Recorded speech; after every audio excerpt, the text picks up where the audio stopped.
A spirit level is a fairly straightforward piece of equipment. You've got a bubble here, file, to give it its correct name, for horizontal levelling, and you've got another file there for vertical. And of course there are smaller versions that will do the same thing. Smaller versions like this are obviously not as accurate. If you're fitting a door frame or something long, you need a longer spirit level. These are okay if you just want to level something that's fairly small.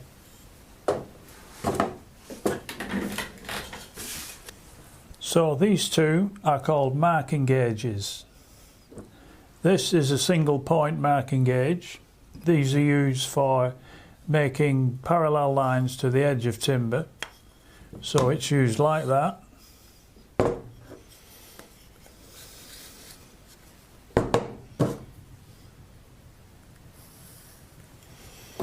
Or you may need to use it on end grain.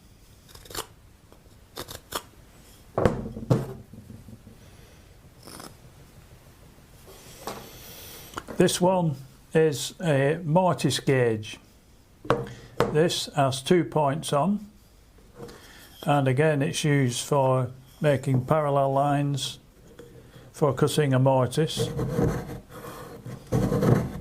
and it's used for making the marks for the corresponding tenon. So you would put lines on like that.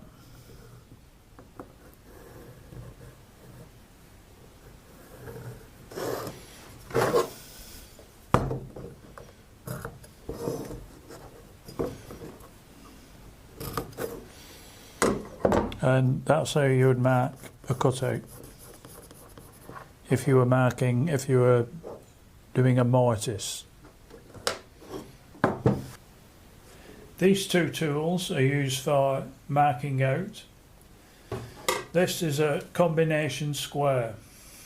So it's a combination square because you've got a 90-degree angle here and you've got a 45-degree angle here. And it's also sliding,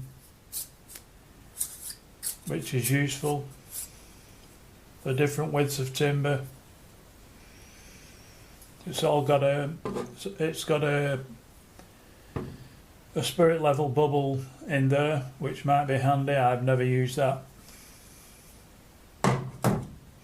This is a sliding bevel.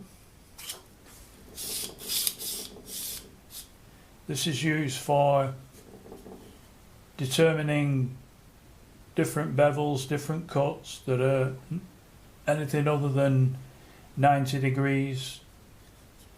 It's useful for dovetailing.